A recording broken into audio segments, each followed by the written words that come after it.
राज्यातील वनपट्टाधारक शेतकऱ्यांच्या farmer ID नोंदणीसाठी विशेष मोहीम सध्या राबवण्यात येते।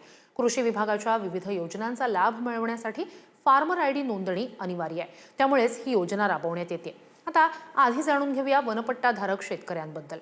पूर्वापार वनजमीन कसत असलेल्या आदिवासींना त्या जमिनीचा सातबारा दिला जातो, म्हणजेच त्या वनजमिनीवरील हक्क प्रदान करण्यात येतात।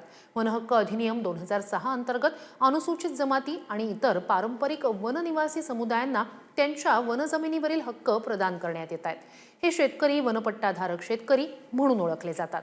आता त्यांनाच कृषी विभागाच्या विविध योजना, अनुदान, पीक विमा, नैसर्गिक आपत्ती सहाय्य आणि इतर डिजिटल कृषी सेवांचा लाभ सुलभपणे मिळण्यास मदत व्हावी यासाठीच फार्मर आयडी नोंदणी अनिवार्य करण्यात आली आहे। तर वनपट्टेधारक शेतकऱ्यांनी आपल्या जवळच्या नागरी सुविधा केंद्राला भेट द्यायचे, तिथे आवश्यक कागदपत्रांसह फार्मर आयडी नोंदणी करून घ्यायचे। या नोंदणीसाठी शेतकऱ्यांकडून कोणतेही शुल्क आकारले जाणार नाहीये। आता पाहणार आहोत फार्मर आयडीसाठी नेमकी आवश्यक कागदपत्र कोणती असतात। तर आधार कार्ड आणि त्याला लिंक असलेला मोबाईल नंबर, सातबारा उतारा किंवा जमीन खाते क्रमांक, बँक खात्याचे तपशील। आता यासोबतच हेही जाणून घेणं महत्त्वाचं आहे की फार्मर आयडी म्हणजे नेमकं काय। तर फार्मर आयडी म्हणजे तुमचा म्हणजेच शेतकऱ्यांचा एक डिजिटल अशी ओळख असते। तुमच्या सगळ्या शेतजमिनीची किंवा तुमच्या शेती संदर्भातली सगळी माहिती ही यामुळे ऑनलाईन उपलब्ध होते आणि त्यासाठी हा फार्मर आयडी अत्यंत महत्त्वाचा असतो। तर हा फार्मर आयडी नेमका कसा काढायचा तेही जाणून घेऊया।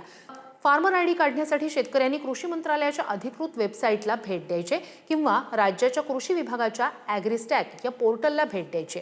नंतर फार्मर रजिस्ट्रेशन किंवा नवीन शेतकरी नोंदणी हा पर्याय निवडायचा आहे। आपला आधार क्रमांक भरल्यानंतर गेट OTP वर क्लिक करायचे।